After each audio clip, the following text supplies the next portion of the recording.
அன்பு தமிழ் மக்களுக்கு வேதவாக்கியம். எபேசியர் 2. வாழ்க்கை மாறும், வாழ்க்கையில் பெரிய அற்புதங்கள் நடக்கும், நல்ல செய்திகள் எல்லாம் வரும். தீய சக்திகளுக்கு கூடாக வராமல் நல்ல சக்தி கூடாக வரும். அக்கிரமங்களினாலும் பாவங்களினாலும் மறுத்தவர்களாயிருந்த எங்களை உயிர்ப்பித்தார். இது உயிர்ப்பிக்கிற ஆவியினால் எழுதப்பட்டது. தேவ மக்களை உயிர்ப்பித்து நல்வழிப்படுத்துகிற வேத வாக்கியங்கள். அவைகளில் நீங்கள் முற்காலத்திலே இவ்வுலக வாழ்க்கைக்கு ஏற்றபடியாகவும் கீழ்ப்படியாமையின் பிள்ளைகளிடத்தில் இப்பொழுது கிரிய செய்கிற ஆகாயத்து அதிகார பிரபுவாகிய ஆவிக்கேற்றபடியாகவும் நடந்து கொண்டீர்கள்.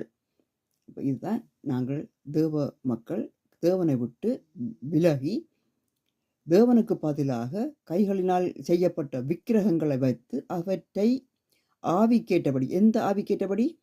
ஆகாயத்து அதிகார பிரபுவாகிய பிசாசுகளின் ஆவிக்கு ஏற்றபடி சில மாமிச வெற்றிகளை, சில அற்புதங்களை காண்கிறதுக்காக அதுகளும் சில பல அற்புதங்கள் செய்யும்.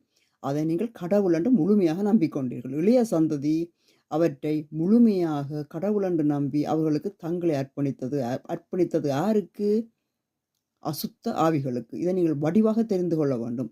விக்கிரகங்களின் மீது நீங்கள் செய்கிற பூசைகள், நீங்கள் செய்கிற பலிகள் எல்லாம் எங்கே இருந்து தங்குகிறது? அவை கடவுள் அல்ல. கடவுளை கொண்டு ஒரு கல்லில் நீங்கள் அடைக்க முடியாது, ஒரு டப்பிக்குள் அடைக்க முடியாது. ஜீபும்பா இல்லை, அலாவுதீனுடைய அற்புத விளக்கு அல்ல. மெய்யான கடவுள் வானத்தையும் பூமியையும் மனிதனையும் ஞானத்தையும் படைத்த ஞான ஜோதி பரம்பொருளை நாங்கள் எந்த விதமான முன்னுக்கு ஒரு பொருளை வைத்து அதுக்கு பூசை செய்து நாங்கள் அதை அறிய முடியாது. இறங்க போகிற ஆவிகள் எல்லாம் சாத்தானின் ஆவிகள். அதனால தான் இன்றைக்கு நாடு தேசம் பலி எடுக்கிறது, பிரச்சனை நடக்கிறது, பிரச்சனைகள், அடிபாடு, குத்துப்பாடு, நாட்டுக்கு நாடு சண்டை, யுத்தங்கள் எல்லாம் இறங்கி கொண்டிருக்கு. இப்போ கடவுள் இருந்தால் ஏன் அப்போ அப்படி செய்யுது?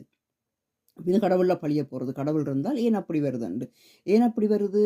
பாவத்தை செய்தபடினால். இது பாவக்கிரியை, போதை, அதாவது விக்கிரகங்களுக்கு அடிமையாகுதல், விக்கிரகங்களுக்கு போதையாகுதல்.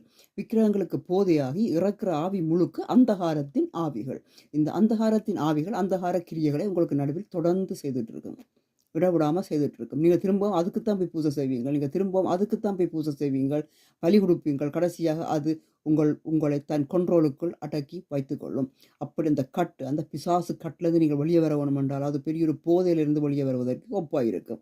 இப்போ கடவுளுடைய சக்தியை காணுவதற்கு போய் கடைசியாக எங்கே முடிந்தது? அந்த விக்கிரகங்கள் எங்கேருந்து வந்தது என்று அறிந்தால், விக்கிரகங்கள் முழுவதும் வந்த இடம் தேவ துரோகிகள் தேவனோடு மனுஷர் இணைய விடாமலுக்கு, அதாவது ஞானம் இறங்க விடாமலுக்கு தடை செய்வதற்கு